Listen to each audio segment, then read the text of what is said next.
2016 онд өнөөгийн эрх баригч Монгол Ардын нам засгийн эрхийг хууль бусаар авахын тулд 60 тэрбумын хэрэг гэж тухайн үед шүүгжсэн тийм ээ. Та бүхэн бүгдээрээ мэдж. Одоогоос нэг 10 жилийн өмнө юм байна.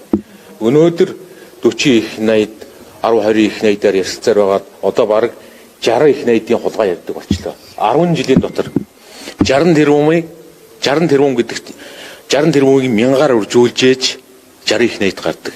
10 жилийн дотор Монгол Ардын намын ярьдаг хулгай хэрэг 1000 дахин томорсон байна шүү. Энэ ард түмний чинь амьдрал эдний засаглалын 10 жилд хэд дахин сайжирсан бэ гэдэгт л бүгдээр хариулт өгцгөө. Энэний хариулт энд хулгай их байгаа учраас нөгөө талд нь энэ одоо алдаа завхрал одоо энэ нэг өш хорсол энэ бүх зүйл чинь төрийн эзэнгүүдэл төсвийн эзэнгүүдэл энэ бүх зүйл чинь өнөөдөр нүүрлж байна гэсэн.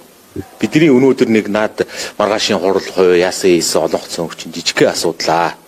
10 жилийн дотор энэ эрх баригч чинь 1000 дахин том хулгай ярьдаг болчлоо шүү.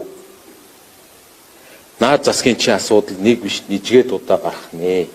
Та бүхэн бүгдээрээ хэдүүлээ сайхан тайван асуудлыг хандаад улс орныхоо талд, арчилсан тогтолцооны талд, парламентын засаглалын талд хэдүүлээ асуудлаа нустаа яриад явна. Арчилсан намын бүлэгт бүрэн дүүрэн тийм чадвар чадах бид бүгд нэгмэл байр суурьтай асуудалд хандаж чаднаа.